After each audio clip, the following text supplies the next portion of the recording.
गए जान के जान के बैठी के डोलिया जैबी ससुररिया वही दिन फसरी लगे बोगे जान वही दिन फसरी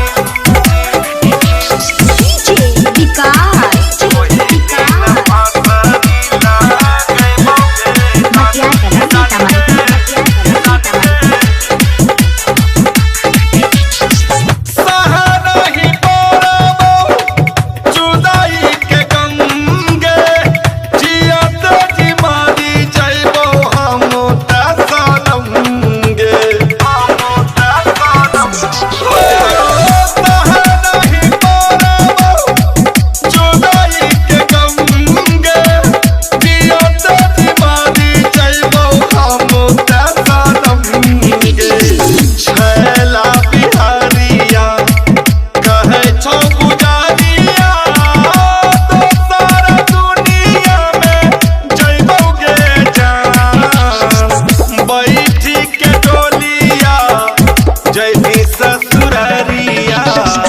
वही दिन फसरी लगे बोगे जान के जान के बैठी के डोलिया जैबी ससुररिया वही दिन फसरी लगे बोगे जान।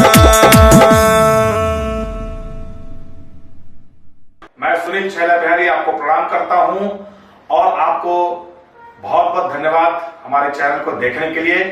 और अगर अभी तक आपने हमारे चैनल को सब्सक्राइब नहीं किया है तो कृपया सब्सक्राइब करें और बेल आइकन जरूर दबाइएगा ताकि मैं कुछ भी डालूं तो सबसे पहले आपके पास पहुंचे। बहुत बहुत धन्यवाद।